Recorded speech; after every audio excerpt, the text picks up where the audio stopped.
En el gobierno, por ejemplo, yo me levantaba a 4:30 para saber qué estaba sucediendo con la pandemia. Cuando llegaba a Palacio de Gobierno a las 7 de la mañana, yo ya tenía una idea de qué es lo que sucedía en el mundo. Son tiempos inciertos en el mundo, en nuestro país. Al respecto, el presidente Francisco Sagasti ha vuelto a lanzar Incertidumbre, 5 ensayos para entender nuestro tiempo. Yo soy Carlos Tello y tengo el gusto de conversar con el expresidente Francisco Sagasti, a quien leamos en el podcast de Latina Noticias. Vamos a hablar de su libro y sobre muchas cosas más. Presidente, es un gusto tenerlo aquí en Leamos en el podcast de Es un Latina. gusto estar con usted. Carlos, ha sido realmente, creo que conversar sobre libros es algo que se necesita, sobre todo en esta época de mini mensajes.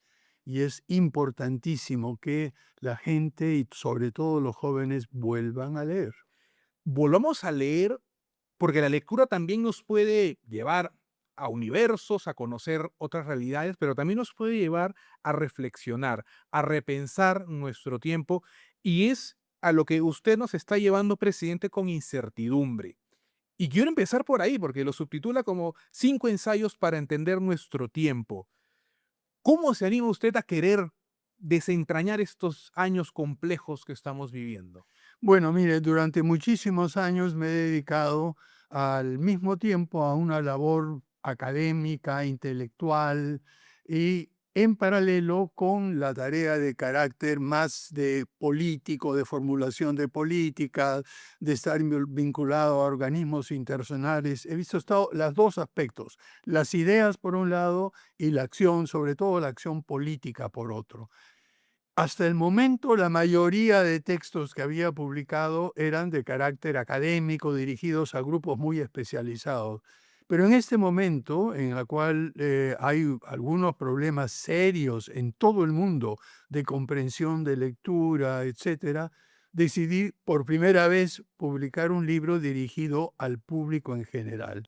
Y es así como nace Incertidumbre. En primer lugar, lenguaje muy sencillo, muy comprimido, muy económico, sin notas a pie de página ni referencias complejas, pero eso sí, como no puedo dejarlo académico, al final de este texto ustedes podrán ver un QR y este QR al final contiene todas las referencias, las fuentes y las lecturas sugeridas, de tal manera que es un libro que está dirigido al público en general, pero también permite al lector interesado, al académico que quiere ver las fuentes, exactamente qué viene, qué idea, qué cita viene, de dónde, tiene todo el material para Un hacerlo. QR para ampliar la lectura, acudir a las ¿No? fuentes. Y sobre todo en este momento, y eso fue la idea del título de Incertidumbre.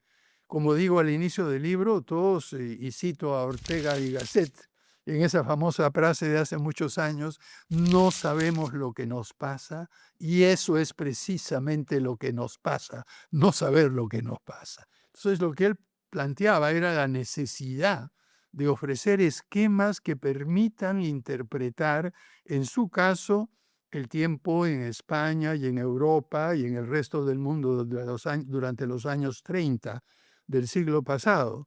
Si pretender llegar a esa altura y a ese nivel, creo que un modesto esfuerzo de producir 5 ensayos que van desde lo general, de cómo ha cambiado la historia en los últimos 400 años, cómo se ha vuelto el mundo una cosa diferente como resultado de la aplicación del conocimiento científico y tecnológico, y de ahí progresivamente pasar qué significa esto para el nuevo orden geopolítico internacional, qué significa para la gobernanza a nivel nacional, qué significa para el diseño de estrategias y, por último, qué significa para las relaciones humanas, las relaciones entre cada uno de nosotros. Y todo eso comprimido en un pequeño librito.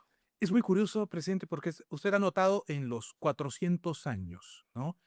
Esta incertidumbre está marcada por lo que usted señala en su libro con el ocaso, con el fin de una era, Al fin de una la época, etapa definitivamente. baconiana, el programa baconiano, para remitirnos a un personaje del siglo XVI, más o menos, siglo XVI, Bueno, él XVII. nació, claro, Francis Bacon, para hablar claro, español. Sir Francis Bacon, nació en 1561 y murió en 1626, hace justo 400 años. Por eso es que el último libro que ha salido hoy día, me han informado de Springer Verlag, esta editora alemana académica, y ese es mi último libro académico por el momento, que hoy día salió de la imprenta y trata sobre esos 400 años.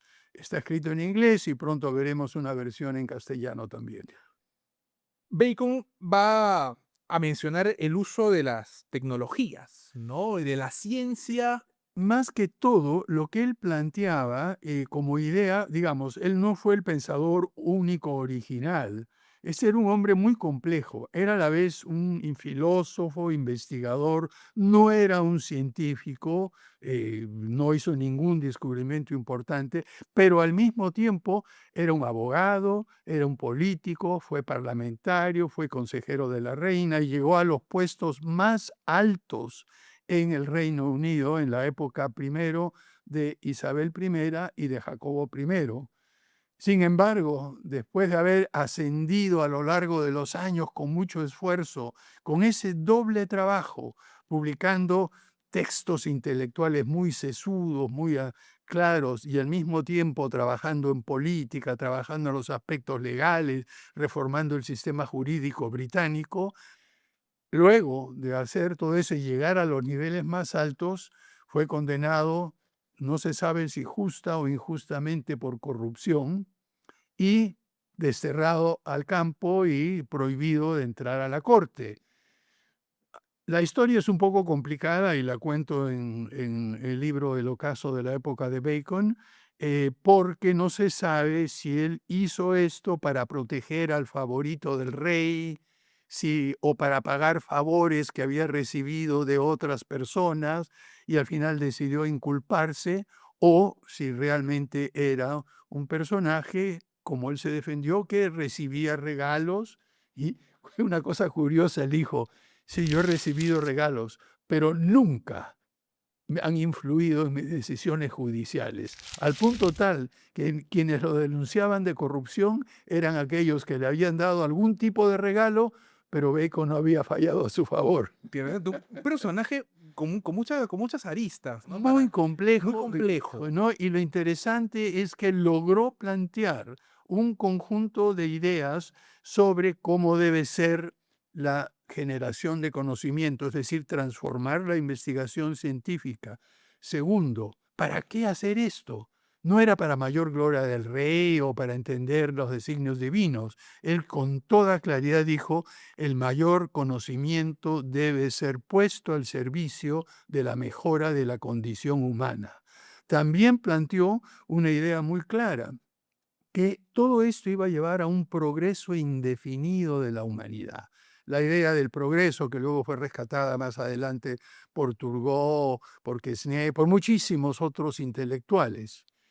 En cuarto lugar, lo que él hace, y en una fábula extraordinaria que se llama Nueva Atlantis, y en otros de sus textos, él plantea muy claramente que el hombre, y además hombre con H mayúscula, en esa época no se hacía mucho caso al género femenino, ¿no? Y a las mujeres, que el hombre es el centro del universo, que todo en el mundo, en el universo, en la naturaleza, está hecho para estar al servicio del hombre, que tiene un dominio total.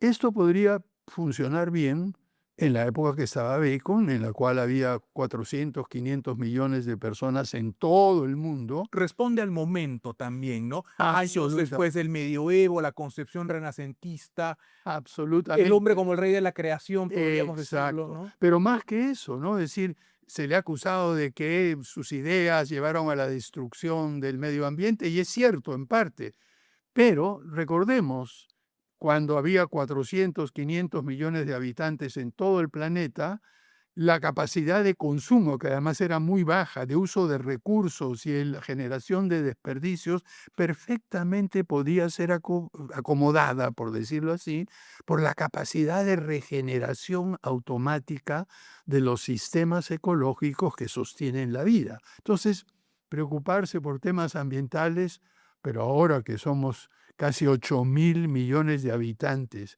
con un nivel de consumo de recursos exorbitante, con una capacidad de destrucción de la naturaleza, hemos llegado, y por eso lo digo en el libro, hemos llegado al ocaso de la época de Bacon.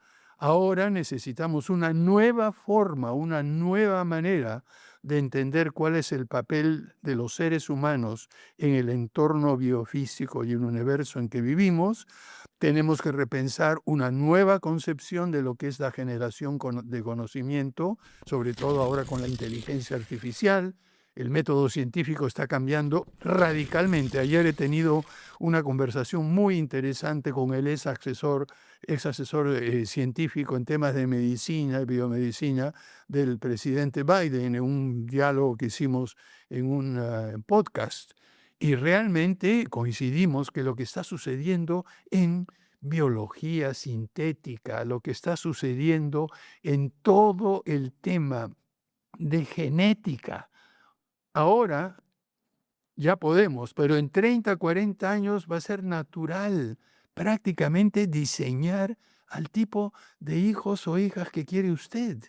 Es decir, ya no estamos sujetos a los vaivenes de la evolución natural, como la planteaba Darwin hace más de 150, 180 años. Entonces, todo eso cambia radicalmente la forma de generar, utilizar conocimiento, la manera de pensar el progreso, la manera de pensar la ubicación de la humanidad en el universo, y eso requiere un ajuste muy fuerte en nuestras maneras de pensar, de actuar, y eso es lo que trato de insinuar en este libro para dar algunas pistas de cómo es posible renovar estos conceptos de Bacon, que dicho sea de paso, entro en mucho mayor detalle en el libro que le he mencionado, que ha sido publicado el día de hoy en Berlín. Lo cual lo felicitamos por esta Muchas esta gracias. nueva publicación. Nota de página, me tomó 45 años escribir ese libro. Interesante. Empecé en 1980. Y estaremos al tanto de la Sí, traducción sí, también estamos al español para comentarla también, para encantado, conversar encantado. al respecto. Estamos en una etapa de cambios y cambios muy acelerados, y me quedo con una imagen que aparece también en el libro de estos cambios que afectan a todos los niveles de la sociedad, incluso a nivel etario, ¿no? Me quedo con esta reflexión sobre cambios que pueden afectar a los mayores, ¿no? A quienes, por ejemplo, se les promete una mayor esperanza de vida cada vez más, pero no sabemos si hay una seguridad social que pueda respaldarlos.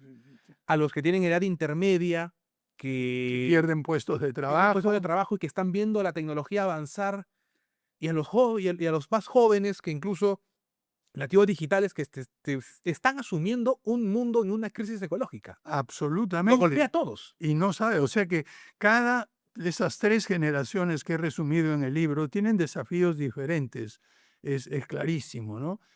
Sin embargo, hay una cosa interesante. Yo creo que, a pesar de el tratar de describir a la evolución de la vida en estos 3 ciclos, los jóvenes, los de mediana edad y los adultos mayores, lo que importa a lo largo de todo ese tiempo es la actitud que uno tiene frente al mundo, la actitud que tiene frente a sí mismo.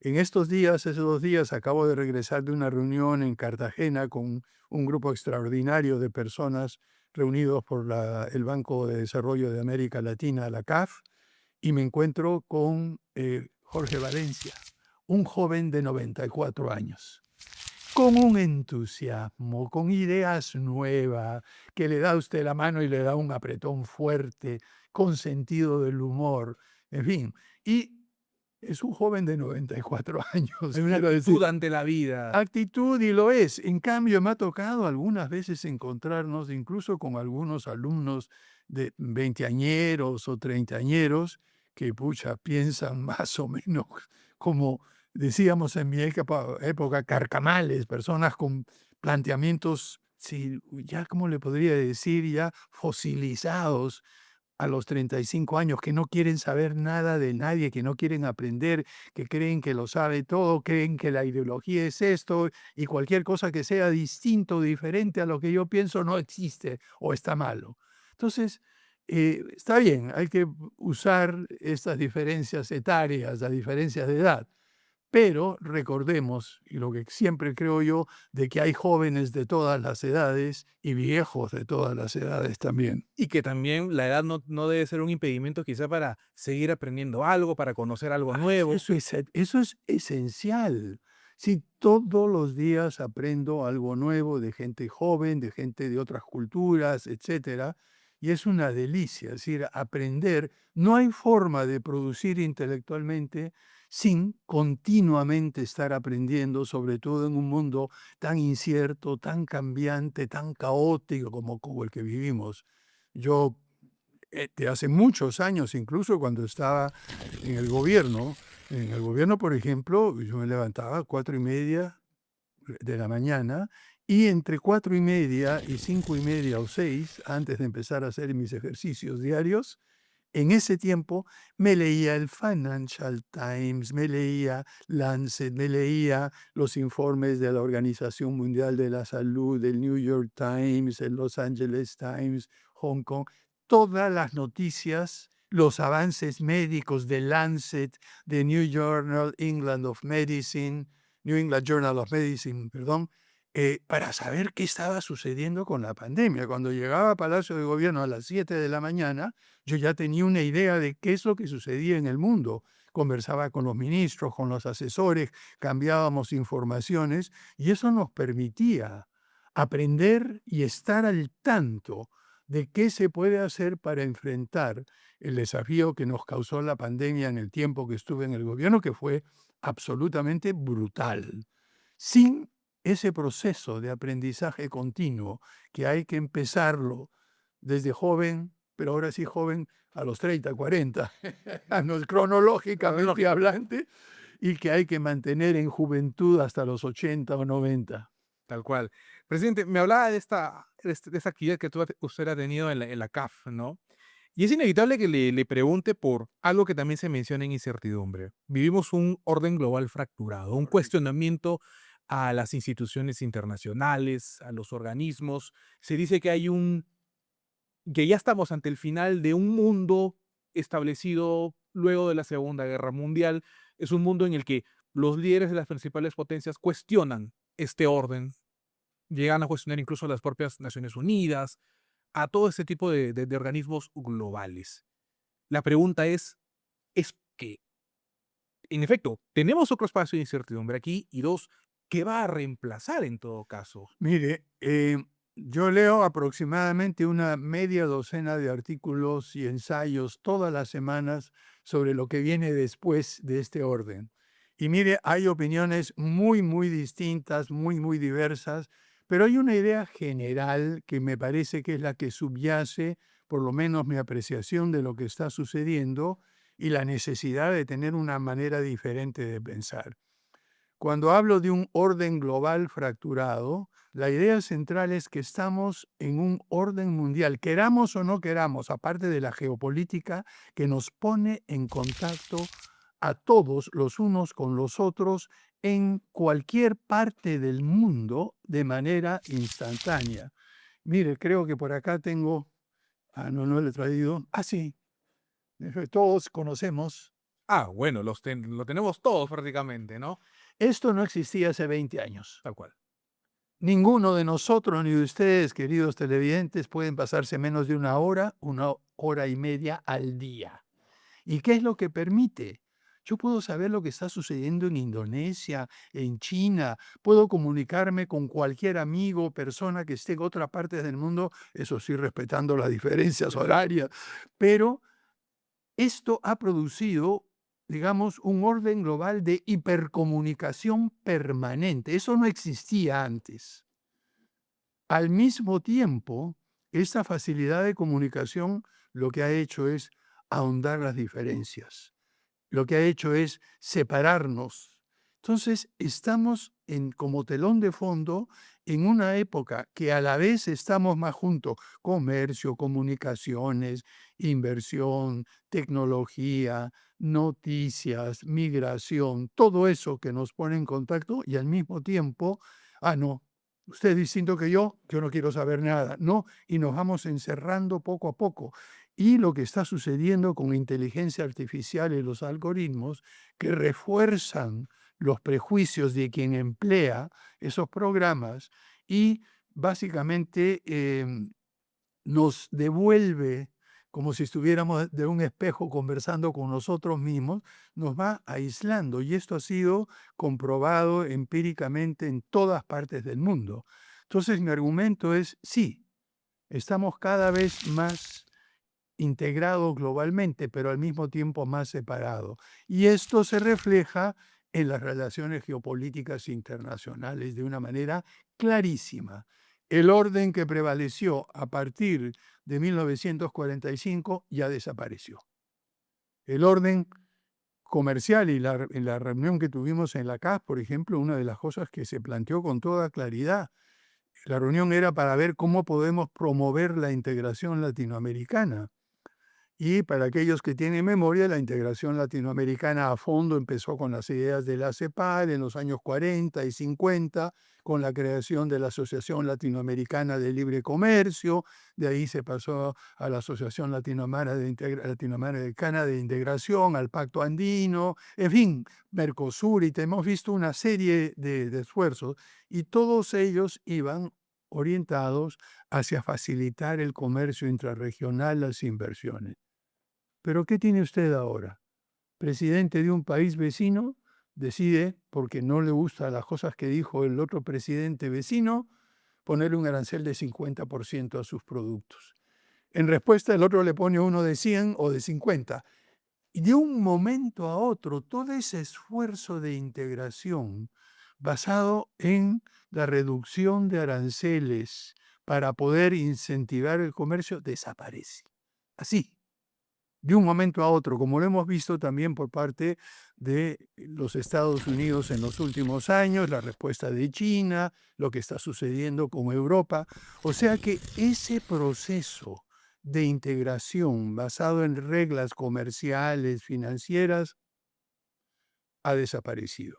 Entonces ahora lo que se está gestando es algo todavía muy fluido, que no sabemos dónde se va a decantar todavía, en los cuales tenemos dos potencias tratando de ejercer un poder hegemónico a nivel mundial, otras potencias intermedias tratando de buscar un espacio, y países como el nuestro, desgraciadamente por falta de visión de algunos líderes, sin entender lo que nos está pasando en primer lugar y sin entender las enormes ventajas que tenemos para insertarnos en este nuevo orden, cualquiera que sea la forma final que tome. El Perú, disculpe que me aleje un poquito para adelantarme al capítulo sobre No, estrategia, por favor. el Perú es un país lo suficientemente chico para no ser amenaza para nadie, pero lo suficientemente grande y rico en recursos para no ser ignorado. Estamos en ese punto intermedio en el cual no somos amenaza, pero nos necesita.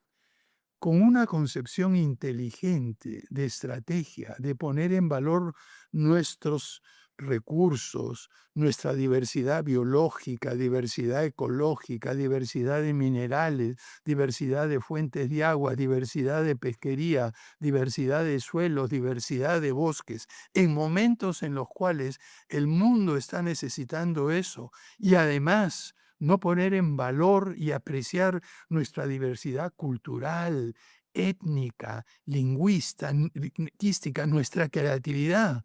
Yo recuerdo la famosa frase de Julio Ramón Ribeiro, que con respecto a los talentos peruanos decía, qué difícil es ser peruano en el Perú.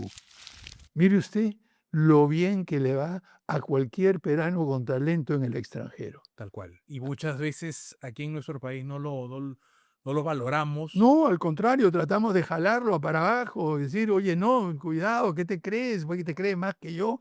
Al contrario, aquí realmente en algunos casos se desprecia el talento. Y en agregado, presidente, nos han tocado también 5 años con una coyuntura global muy complicada, Pero esa, en la que no hemos tenido fracturas gubernamentales, en la que no hemos tenido una continuidad. Cuando el mundo salía de una pandemia, pandemia que a usted le tocó afrontar, pero nos hemos terminado encontrando con conflictos globales en pero Europa, motivando crisis económica. no, no, pero nos hemos encontrado con otra cosa maravillosa que estamos desperdiciando totalmente. Mire, lo que llaman los economistas los términos de intercambio. Quiere decir el valor promedio de los productos que exportamos en comparación con el valor promedio de los productos que importamos. En una situación de equilibrios, los precios promedios son más o menos iguales. En una situación de deterioro de los términos de intercambio, pagamos mucho más por las importaciones, sobre todo que aquellas que tienen tecnología, que los productos primarios que exportamos. Y esto ha sido durante muchísimos años un problema central de nuestra economía. Pero durante el siglo XXI hemos tenido dos periodos y el actual absolutamente extraordinarios. Primero, de 2000 hasta aproximadamente 2012, 2014, los precios de las materias primas subieron. Pero ahora, el precio del oro está en su punto más alto de la historia. Lo mismo sucede con el precio de la plata, lo mismo sucede con los precios de los productos agroindustriales. En fin, con todas nuestras materias primas, ahora al punto tal que en marzo, si mal no recuerdo la cifra, la mejora en los términos de intercambio, es decir, el precio promedio de lo que exportamos en comparación a lo que importamos, aumentó un 30%. Entonces, correcto, estamos en un mundo totalmente caótico y complicado, pero no estamos aprovechando esa ventaja extraordinaria que tenemos y que va a durar muy poco tiempo. Peor aún, algunas cifras señalan que la mitad del oro que se exporta es ilegal. Entonces, Un oro que no tributa, un oro que no que existe para depreda, el que preda. explota a los trabajadores, que no tributa, que contrabandea, todo eso. Entonces, por favor, sí, hay que entender que este orden global fracturado, digamos, desaparición del orden de la posguerra mundial, de la Segunda Guerra Mundial, presenta situaciones muy difíciles, pero países como el nuestro, que no es una amenaza, pero tampoco puede ser ignorado, que tiene una diversidad de diversidades extraordinarias, étnica, cultural, de todo tipo, ya he hablado de los recursos naturales, en este momento, con una concepción estratégica más clara, con una visión política que no busque demonizar al que piensa distinto, sino como tratamos de hacerlo en el gobierno de transición y emergencia, dialogar con todos, escuchar a todos, trabajar en forma democrática, sin corrupción. Ni uno solo de los ministros y altos funcionarios del gobierno de transición y emergencia, ni el presidente, por supuesto, tiene investigaciones y menos aún acusaciones por corrupción. Lo que voy es, sí se puede hacer las cosas de manera razonable en un contexto del orden global fracturado, en un momento, por ejemplo, en que los países productores de vacunas, cuyos gobiernos habían comprado por anticipado o habían financiado el desarrollo de las vacunas, acapararon el 90% de las vacunas durante los primeros meses en que estuvieron disponibles. Así, en esas condiciones, logramos buscar un camino para conseguir en menos de 6 meses 78 millones de dosis de vacunas durante el año 2021, lo suficiente para vacunar 3 veces a toda la población objetivo. Digo este ejemplo no para mencionar lo que hizo el gobierno, para simplemente demostrar cómo, entendiendo lo que sucede en el mundo, cómo, sabiendo cómo manejarnos, entender nuestro tiempo, es posible para un país como el Perú diseñar salidas, formas de relacionarnos diferentes que nos favorecerían enormemente y que desgraciadamente, como usted dijo, por la inestabilidad, la tosudez, la mezquindad, la corrupción, la violencia de quienes han estado a cargo de diferentes estamentos en el gobierno y en el Estado, hemos perdido la oportunidad que tratamos de dejar sobre la mesa, con la mesa servida, al gobierno que siguió al gobierno de transición y emergencia. Experiencias que se habían demostrado, por ejemplo, con la capacidad que ha tenido el Estado peruano, por ejemplo, para algo muy básico, que es vacunar, Ah, que se trabajó durante el gobierno de transición, pero ahora nos estamos enfrentando con una crítica situación de sarampión. pero mire, es increíble. El Perú tiene una tradición de vacunación extraordinaria. Lo que han hecho es desguazar, deshacer el Ministerio de Salud, deshacer el Ministerio de Educación, deshacer de salud, poner funcionarios de tercer nivel, votar a un funcionario con experiencia y conocimiento que ganaba 15.000 soles y poner a tres de 5.000 para satisfacer. Nosotros tratamos en el trabajo, en el libro Gobernar en tiempos de crisis, de describir exactamente, y aquí sí con notas a pie de página, citas, vínculos y todo, para demostrar que este libro está apoyado en evidencia sólida, que sí se pueden, como usted ha dicho, hacer muchísimos más cosas de las que estamos haciendo ahora o de las que hemos hecho durante los últimos 5 años. Los 5 ensayos que integran Incertidumbre hablan, es curioso, están titulados con una sola palabra. Bueno, decidí eso Sí, ya para hacerlo más simple. lo hace simple, pero también es una idea fuerza, ¿no? Correcto. Ocaso, paradoja, estrategia, gobernanza. Una palabra que, lo estamos mencionando, nos es cada vez más ajena. Y la quinta, que es mucho más ajena quizá, confianza. Correcto. Hemos perdido mucha confianza a nivel de sociedad, mucho más con el Estado, con el trabajo gubernamental. Mire, una de las cosas que salió después de la publicación del libro fue la encuesta esta sobre confianza que hace este grupo internacional. Em, Y lo que nos muestra es el grupo Edelman, que es una consultora que hace 25 años hace el informe Edelman sobre confianza en todo el mundo. Y es la segunda o tercera vez que lo hace en el Perú. Es uno de los países más desconfiados del mundo.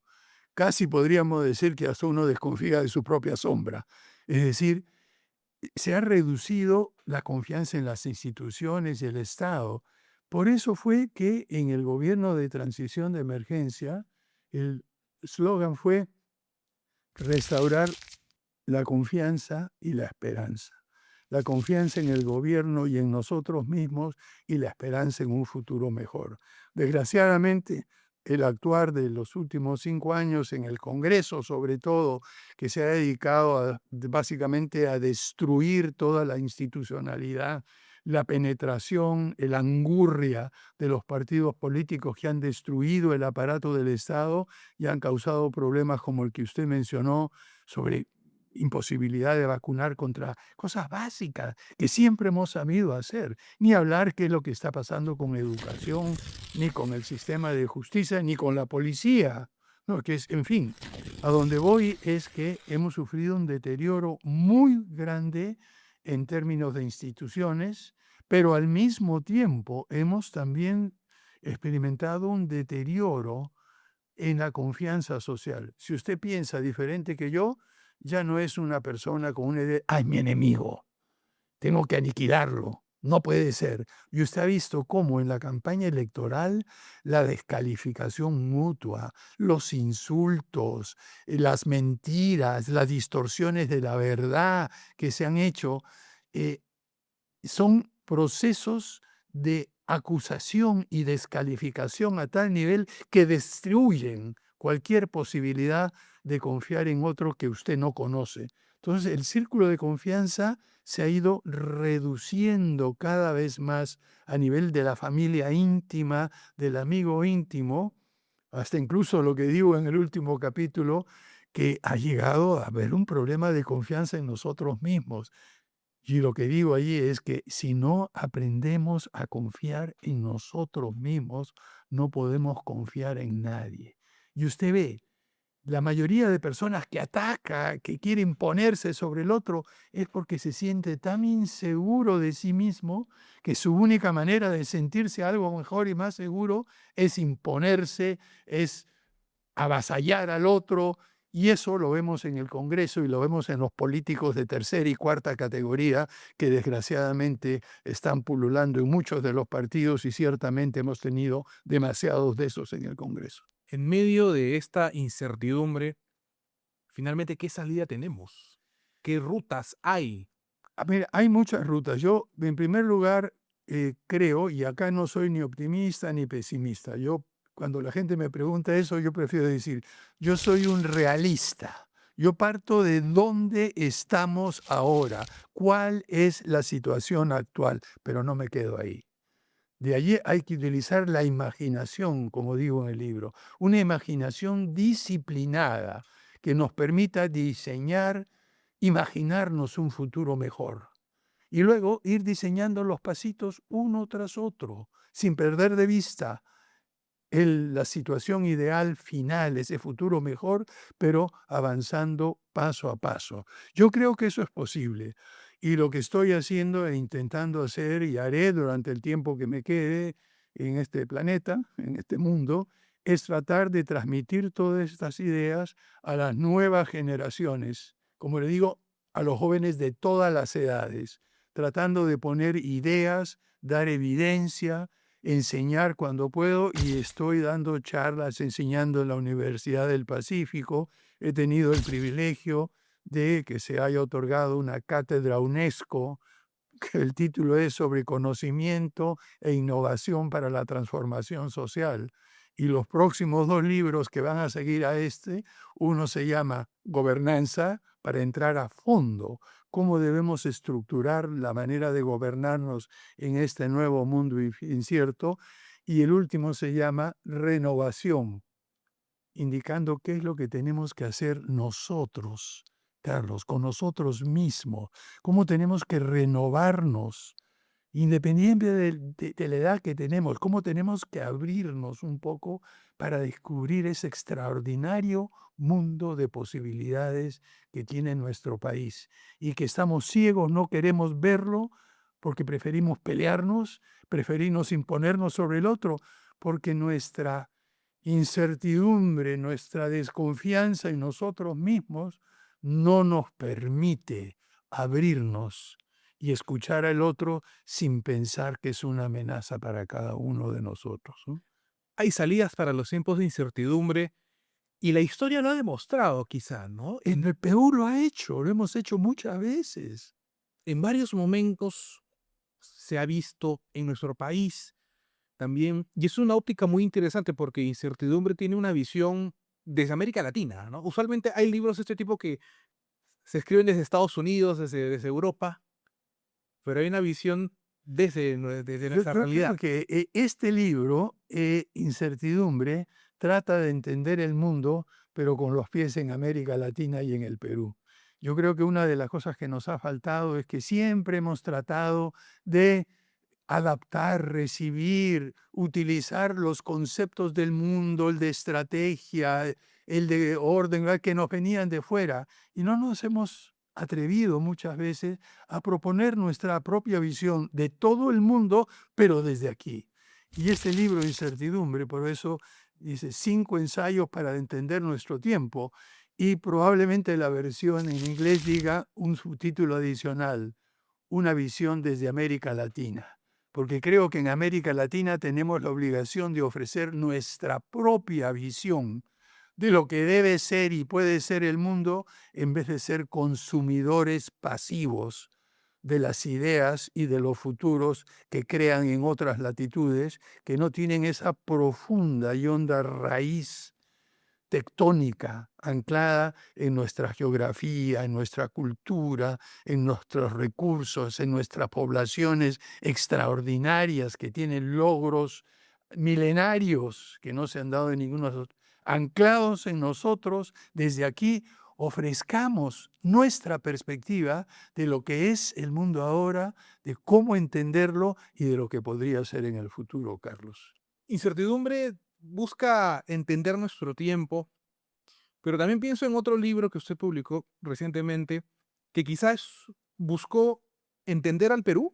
Sí. Es el origen quizá de los 76 libros que todo peruano debe leer. Una recopilación, una búsqueda de la bibliografía del Perú también para entenderlo, para razonarlo, para buscarle alguna solución quizá. Por supuesto, pero mire, le cuento cómo empezó este libro.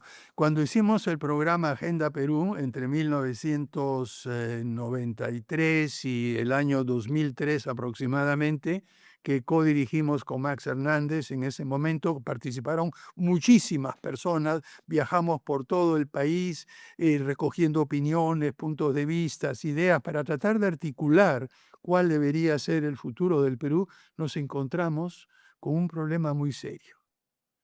En diferentes partes que íbamos no había libros, no había acceso a textos, no se conocía la historia de nuestro país, no se conocía a los pensadores, y de ahí surgió la idea, caramba, lo que deberíamos hacer es publicar una serie de pequeños libros, como usted es muy joven, pero no recuerda los populibros de Manuel Scorza, Pero que era una iniciativa muy extraordinaria, interesante. poner la lectura al alcance de todos. Y conversando con mi querido amigo, maestro en muchas cosas, Enrique Sileri, él me dijo, mira, eso es muy difícil, ¿por qué no hacemos una cosa? ¿Por qué no publicamos 50 textos que todo peruano debe leer para los 50 años de Caretas? Y así surgió la idea de identificar algunos textos clave para entender nuestro país. Hicimos consultas muy amplias en diferentes intelectuales, nos hicieron muchas propuestas y al final decidimos a un número limitado de textos, 50 primero, luego sacamos 60 libros, creo que usted tiene Están los un 60. ejemplar de los 60 libros, y pensábamos hacer así cada 10 años. Enrique falleció desgraciadamente y no pudimos hacerlo, pero cuando le planteamos la idea a Planeta, en primer lugar sumamos el apoyo de Cristóbal Aljobín, el historiador sanmarquino, muy conocedor de nuestra historia, con Max Hernández, Cristóbal Aljobín, y consultando con muchísimas personas, identificamos 76 textos porque Planeta cumple 76 años. Y es interesante la selección porque, vamos a mencionar algunos nombres rápidos. María Rostorowski, Valdemar Espinosa, Raúl Porras Barrenechea, Ramón Mujica, Pablo Macera, o sea, Augusto Salazar Bondi, Claro, Carmen Concho. McEvoy, el gran Velarde, Héctor Velarde, Héctor Velarde, que que mi cuento, ese es mi favorito, El concho telúrico de acometividad. Es un texto que yo creo que todos los peruanos deberíamos leer para entender un poco lo que somos, ¿no? invítenos a ver, ¿por qué hay que leer a Mire, Velarde? mire, Héctor Velarde era un arquitecto muy famoso. Muchas de las casas antiguas en un estilo neocolonial, neorepublicano, que adornan los principales barrios residenciales fueron hechos por él, diseñados por él. Pero al mismo tiempo de ser un extraordinario arquitecto, tenía una beta de escritor humorístico y publicó una serie de libros en son de broma, adelantándose a Sofocleto, pero con un estilo mucho más señorial, por decirlo así. Y en uno de sus ensayos, que es mi favorito, y hemos incluido ahí, él habla del concepto del concho telúrico de acometividad. Y lo explica de manera muy sencilla. En el Perú, todas las cosas eran más o menos tranquilas, por lo menos hasta la época de la violencia terrorista. Cuando él escribió, todo es un poco como de media tinta, medio ahogado, y sigue siéndolo así. Hay mucha gente que no te metas, no hagas, no digas esto. Todos tratan un poco de pasar piola, como se dice, ¿no? ¿Qué sucede con esto? De cómo hay este proceso de pasar y no hacer de verdad, hay una especie de reacción subyacente de envidia, digamos, tratar de desconocer y descalificar al otro que se va acumulando poco a poco. Y lo que dice es de que esto forma un concho, así como algo que se queda guardado abajo, telúrico porque viene desde abajo de la tierra y que de vez en cuando explota. Y que este concho telúrico de acometividad es el que ha sido responsable por las revoluciones, por los cambios bruscos, y que surge desde abajo en todos los niveles de la sociedad, no solamente en los marginados, sino también en aquellas personas pudientes. Y que cuando esto sucede, se producen cambios cataclísmicos, cuando este concho telúrico de acometividad que todos vamos guardando, esa rabia interna, ese deseo, dice, ya basta, y explota. Creo que es un texto interesante, hecho con mucho sentido del humor, para entender una característica central de lo que somos los peruanos. Y de un personaje fascinante, que usted ya mencionó su faceta como arquitecto, llegó a ser incluso hasta guías turísticas, de recorridos. Ah, sí, De ¿no? un Conocedor de Lima, conocedor de otras ciudades, ¿no? Y cuando uno lo pone al lado de los otros autores que hemos puesto allí, José María Arguedas, los indigenistas, uno ve la riqueza cultural de que de todas las regiones de nuestro país ha salido las ideas sobre lo que somos, sobre lo que podemos y debemos ser, que desgraciadamente se han olvidado.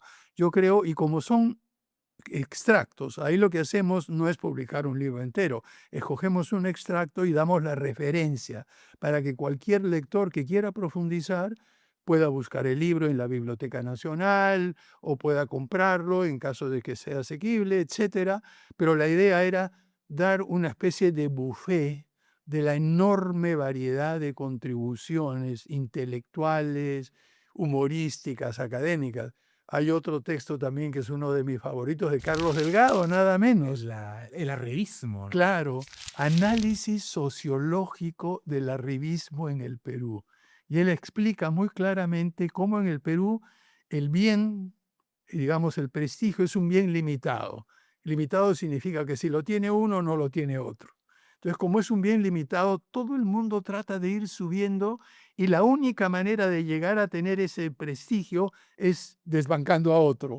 Y por lo tanto, mientras uno sube, como dice Carlos Delgado, utiliza las dos herramientas fundamentales, el sobe y el raje. Sobar al que está arriba y rajar del competidor. Y así poquito a poquito uno va llegando y lo único que ha hecho durante toda su vida es o sobar o rajar, y cuando llega arriba y está en la cima, se da cuenta de que no ha hecho nada sustantivo y que por lo tanto lo único que le queda es defenderse de esos que están subiendo con el sobe y con el raje. En fin, he dado dos ejemplos de los textos que están allí, pero hay muchos más, muchísimos más. Ventura García Calderón, en fin, peregrinaciones de una paria, de Flora Tristán. Recién cuando hicimos este esfuerzo, creo que aquellos que trabajamos en él nos dimos cuenta de la enorme diversidad, la riqueza, la variedad de contribuciones intelectuales. Por eso cuando me preguntaba usted hace un rato, don Carlos, qué es lo que pienso y qué se puede hacer en el Perú, yo soy consciente no solamente de toda esa posibilidad que nos ofrece el orden global fracturado, de ser un país que no puede ser ignorado, pero que no es una amenaza, pero que tiene una cantidad extraordinaria de recursos culturales, de recursos naturales, es decir, la capacidad de emprendimiento. Yo cada vez que voy por cualquier lugar de Lima o de cualquier región del país y veo el enorme esfuerzo que hace la gente humilde para sobrevivir día a día, levantándose a las 4 o 5 de la mañana, poniendo su puestito de comida, ayudando y dándole el desayuno al que pasa corriendo porque tiene que ir a trabajar tempranísimo a las 6 de la mañana y quedarse hasta las 5 o 6 y luego ir a otro trabajo. Todas esas personas nos demuestran un empuje, una capacidad que en primer lugar no ha sido reconocido por muchos y en segundo lugar no ha sido canalizado, apoyado. Entonces, algún día llegará, y por eso es que los esfuerzos que estoy haciendo ahora están más orientados hacia transmitir nuevas ideas a los jóvenes de todas las edades sobre lo que podríamos hacer, pero no solo lo que podríamos, sino también el cómo. Una de las cosas que mencionamos en el libro y que y está también es, hay una frase que prohibimos en el gobierno de transición y emergencia. Hay que. Porque acá usted va a escuchar a alguien, ¿qué pasa con esto? Hay que hacer esto. Hay que. Pero ese hay que queda flotando así en el aire. Hay que. Un momentito, acá hay que no se utiliza. Es decir, ¿qué se hace? ¿Quién lo hace? ¿Cuándo lo hace? ¿Cómo lo hace? ¿Con qué recursos? Me viene en concreto, pero el hay que desterrarlo del léxico peruanístico de los peruanismos. Que es muy usual. Todo el mundo dice hay que y se lava las manos y ya cree que contribuyó diciendo, oiga, decir, hay que, hay que mejorar la situación, ya, hay que hacer esto, hay que proteger el medio ambiente. Ah, ya, muy bien. ¿Quién, cómo, qué estás haciendo tú? ¿Cuándo lo estás haciendo? ¿Con qué recursos? ¿Con quién te has asociado? ¿Cómo has movilizado? No, hay que salir de esta cultura del hay que y pasar a una cultura del cómo, cuándo, con quién, con qué recursos y de qué manera. Yo creo que ese es uno de los cambios fundamentales que tenemos que tener en nuestro país, que va en paralelo al que usted mencionó anteriormente, Carlos, que es la creación de confianza. Muchas gracias por estas reflexiones, presidente. Ha sido un gusto tenerlo aquí en Leamos, en el podcast de Latina Noticias, un espacio en el que hablamos de libros. Y antes de acabar esa entrevista, quiero invitarlo a participar de un pequeño reto, un reto que han cumplido varios escritores que han llegado a este espacio y entendiendo que usted es un lector que ha hecho un trabajo tan hermoso como es de hacer esta compilación de los libros que todo peruano debe leer. Quizá que nos pueda sugerir 2 libros, 2 libros que usted le recomendaría desde su experiencia como académico, como político, como investigador, como ingeniero también. Lo bonito de ese reto, presidente, es que con el paso del tiempo la gente cambia sus 2 libros que a usted lo hayan marcado quizá. Bueno, mire, hay tantos. Yo soy un lector omnívoro y, ¿cómo le podría decir? Ya está procaz, en el sentido que yo leo 3, 4 libros a la vez, todo el tiempo voy pasando de uno a otro. Yo diría, entre las cosas que creo que hay que leer para entender América Latina, además, por supuesto, de las novelas de nuestros grandes escritores, los cuentos de Julio Ramón Ribeiro y las novelas de Jorge Amado. Para mí son fundamentales en el campo de la ficción. Yo creo que eso nos ayudan a entender lo que es, por un lado, el Perú en todas sus dimensiones y por otro, Brasil y el resto del continente también. Y entre los libros académicos, mire, yo más intelectuales, yo soy un partidario de leer clásicos. Yo aconsejaría un libro basado en conferencias dadas en 1919 por Max Weber, El político y el científico, que es fundamental. Y luego, un trabajo que creo que ya está traducido al castellano, que hizo Sir Jeffrey Vickers, que lo menciono en el libro Incertidumbre, que se llamaba The Art of Judgment, el arte del buen juicio, que es un libro para mí seminal y me ha ayudado a mí muchísimo a desarrollar nuevas ideas. Y luego hay muchos textos, los últimos libros de Hugo Coya sobre los espías y la heroína silenciosa. Presentándonos personajes que habíamos ignorado por mucho tiempo. Sí, no, no, mire, este trabajo sobre la heroína silenciosa a mí me fascinó, empecé a leerlo y no pude parar de un solo golpe hasta el final. En fin, son algunas de las lecturas en parte académicas y por supuesto los 76 libros que todo peruano debe leer, que ojalá los ayuden a abrirles el apetito por leer textos que nos ayudan a entender nuestro Perú. Presidente Francisco Sagasti, ha sido un gusto tenerlo con nosotros. Muchas gracias, Aquí. Carlos, y felicitaciones por su programa. Gracias por estos minutos aquí. Amigos, hemos tenido una oportunidad hermosa de conversar con el presidente Francisco Sagasti acerca de incertidumbre, su nueva publicación, 5 ensayos para entender nuestro tiempo, pero también hemos hablado de multitud de publicaciones aquí en Leamos, en el podcast que tenemos en Latina Noticias. Yo soy Carlos Tello y si ustedes disfrutaron esta conversación, los invito a que nos dejen su like y que lo puedan compartir con todos sus contactos. Conmigo será hasta una próxima oportunidad. Muchas gracias.